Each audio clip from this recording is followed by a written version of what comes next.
Hello and welcome to Connecting the Dots with Avant Healthcare. I'm your host, Sean Armie, and today, again, we have a wonderful guest. His name is Dan Winters, and he is a marketing director at a major biopharmaceutical company, and he is back to talk about virtual advisory boards. Dan, how are you today? Good, Sean. Thanks for having me. This is great. Awesome. Well, let's dig right in. Tell us about virtual ad boards. What's different about them in your experience? And do you think they can be done as well as live advisory boards? Yeah. Virtual advisory boards are definitely different, and I definitely think they can be done as well as live advisory boards. There's the obvious differences, right? That we're not in the same room talking to each other. I don't see necessarily those nonverbal communications. You have that slight split-second audio delay that actually sometimes can cause a lot of complications, people talking over each other, stuff like that typically doesn't happen as often in my experience with live ad boards. The other big difference, I think, is just our attention span in a virtual ad board to staring into a camera and looking at a computer screen, right? Like if you have a live ad board, you can give them a break. They can get up, walk around the hotel, get a snack. Usually our live ad boards, I can go 7-8 hours and usually keep a pretty engaged panel. With a virtual advisory board, it is possible. It's just it's not recommended. I think 3 to 4 hours is about the attention span that adults have staring into a camera, sitting in one spot, giving feedback. So I think you need to be a little bit more in tune with the technology in order for a virtual ad board to go well. So what kind of planning goes into a virtual ad board? I know we had mentioned technology. What do you need to do behind the scenes to make it happen?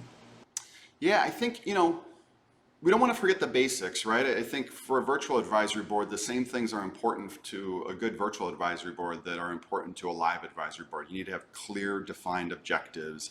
You need to have the right panel, and you need to have a good moderator. Those are three fundamental things that you need to nail it in order for a virtual advisory board to go well as well. I think I'll tell you one thing I do different in a virtual advisory board that I don't do in a live one is the amount of panelists. I typically try to have in that 7, no more than 10 advisors. It's just, I think that starts to help you limit some of the people talking over each other. It's just hard to manage 15 people virtually. Behind the scenes, I always like to have a person that helps me manage the technology right next to me or, in text shot away that's constantly working with my agency, maybe working with my senior leaders if they have questions. Inevitably a VP is listening in and has a question. That person is my kind of conduit to filter all that stuff in and then send that information over to me. I always like to have 2 screens in front of me at a virtual advisory board. I have one screen dedicated to my slide deck so that I'm following along with what the advisors are seeing. And then I have one screen where all it is, as big as I can get it, it's pictures of all of my advisors. I like to constantly be checking in and monitoring them. Are they paying attention? Are they engaged? Is there cameras on? Cameras being on is super important in a virtual advisory board. I actually demand it when I start off. This is part of the ground rules. Turn your cameras on. And if 5 out of 6 doctors have their camera on, I'll call the 6th one out and say, Dr. So-and-so, click on the button in the top left, turn your camera on. We're all excited to see you. And we just wait until he puts it on. Sometimes they have technical problems. Then I'll have my the agency kind of help me work with that behind the scenes. But it's really important that I can see them and they can see me. So those are some of the differences that I've found in a virtual advisory board. I know that one of the biggest problems with, and this isn't just for virtual ad boards, it's virtual meetings in general, is this this multitasking that a lot of us find us doing, and I'm sure that advisors find themselves doing this, and people getting distracted, and how do you avoid that? When you're moderating an ad board, a virtual ad board? Yeah. Well, for a moderator, it's imperative, right? You need to have a quiet place, no distractions. You know that for 4 hours, your job is 100% managing this panel and making sure you achieve your objectives. So I clear distractions. I get in a quiet place. I make sure that the background is clean without distractions. I don't want my advisors when they're looking at me being distracted, like, oh, Dan, what's that picture on the wall with you fishing? I don't want that.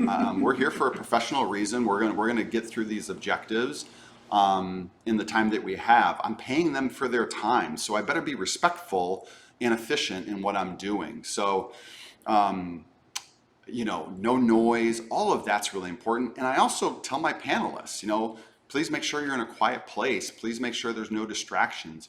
Use your mute button. When you're not talking, mute your phone. If I see your lips moving and we're not hearing noise, I'll let you know, hey, Dr. So-and-so, you're on mute. Go ahead and unmute yourself.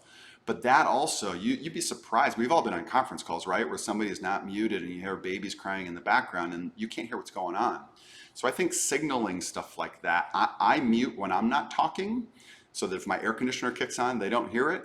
But then when I'm ready to talk, I unmute myself, I ask my question, and then I put myself back on mute. Those little things, those little attention to detail, I think is really important in a virtual advisory board. Because again, you want to establish yourself as, I'm confident, I'm a leader, I know what it's going to take to get this done, you're in good hands, and we're going to achieve our objectives. I think the little things, dressing professionally, looking into the camera when you're talking to them, the camera's their eyes. So I think a lot of people like looking at themselves or like looking around. When I'm talking, I want to look straight into that camera so that if they're looking up, it looks like I'm looking right at them. I think that kind of subtly holds us all accountable. So I think those things are important. So if you wouldn't mind expanding on moderating in a virtual setting, how does it change from, I know in our last podcast we talked about what makes for a successful moderator in the live setting, but I know you mentioned having multiple screens and seeing all the different advisors. What makes for a good moderator at a virtual ad board? Yeah. So I think I've said a couple times that like showing your panel that you're confident and that you know what you're going to accomplish and you're going to get them to accomplish that, I think is important. So I'll give you a small example. I said I always have two screens up. So when I'm looking at those advisors, one of the things I set up in the ground rules really fast, and it took me a couple times not doing it right to kind of come across this, is it's hard to manage, especially in the morning when people are energetic, people talking over each other, right? So again, you ask a question, you get three panelists all trying to answer at once. So what I started doing is I just said, hey, if you want to contribute, just wave, raise your hand. I'll see you, I'll call on you. And then I have to do that, right? So I'll ask a question to the panel and I'll see 3 hands go up. I will literally say, hey, I saw 3 hands go up. I'm gonna call on Dr. X first. After that, I'm going to call on Dr. Y. Dr. Z, you're going to follow up right after Dr. Y, okay? Dr. X, go ahead. I know you had something to say. And then I let him talk or her talk. And then I'll just say, great, Dr. Y, you're next. And maybe during that, another couple hands start going up. I'll let them know, hey, Dr. Y, you're up now. Z, you're next. Hey, I saw you raise your hand. You're coming up right after that. I'm constantly checking in because they don't know that you see them. So you need to verbally let them know, I'm seeing you and I'm going to call on you. It seems like, I don't know. At first, it was a little awkward for me to do it, but I've found that it really works. And you just get people waving all the time. And that way you're able to call on a bunch of people. If the same person keeps waving, sometimes I'll call on a couple other person. Hey, Dr. C, I haven't heard from you in a while. What do you think about this one? So I think constantly engaging and verbally letting them know that you're paying attention to them and that you're going through and meeting your objectives, I think is really important for virtually moderating an ad board. So tell me about content. How does content change in a virtual setting? If you have slides, do you change those? Do you reformat them in some way? What changes about the content in a virtual ad board? Yeah, I don't think a lot changes. I think there's a couple things that you need to be cognizant of, but I mentioned before the length. So I push back on brand teams sometimes if they come to me with like just 4 really meaty objectives. I'll let them know, like, I don't think I can accomplish that in one ad board. Because again, I only have 3 to 4 hours. So maybe we'll do 2. If those are the things we need to find out, maybe I'll do 2 ad boards to get to those objectives. So that's really important, keeping to that time frame. In a live ad board, sometimes we break out and do workshops that are a little bit more tactile, right? They might be actually building something on a whiteboard, or we've even had them playing with tools and stuff to build stuff. Those are obviously going to be a little bit tougher on a virtual ad board. I find more Q&A type of stuff is going to be a lot easier, more general discussion with the panel. You can do breakouts. I've actually seen breakouts run really effective if you have the right platform. But typically, even in those breakouts, it's just trying to get smaller groups to do a little bit more of a panel discussion. So those are the obvious differences. Other than that, on the slides, I don't know that they are that different. One thing I do in a virtual ad board, and occasionally I'll do in a live ad board too, is I will not flash up the slides with my questions on them. And the reason I don't like doing that is it takes their distraction off of me as the moderator and puts it on the slide. And sometimes you get advisors jumping ahead. Hey, Dan, like your 4th or 5th question, I want to answer that now. And I'm not ready for them to answer that because I want to focus on one. So a lot of times, but again, I'll do that in a live one as well. I won't flash up the slides with the questions on them. I have them in front of me, and then they're focused on me, and that gives me a little bit more control of the setting and how I want to pace that Q&A session out. So, if you wouldn't mind touching on when you talked about having the right platform for breakouts, what are some technological advancements you've seen that help the quality of virtual ad boards, and what are some innovative things that you've seen done at a virtual ad board? Yeah. I'll start with the basic, and that's cameras and cameras on our computers. And I can't emphasize enough: use them. Tell each advisor to turn it on, and make sure they do, because then you just have a little bit more connection with your panel. So that's really, really important in a virtual advisory board. And then I've seen some platforms that actually we've done some great. With Avant, actually, some great breakouts where I have a panel of 8 people, and then we wanted to break them out into 3 groups. 2 groups of 2. I don't know how the math is going to work out right here in my head, but I had 2 other panelists, one in San Francisco and one in Philadelphia. That with a click of a button, I said, "All right, you don't have to do anything, panelists. In 2 minutes."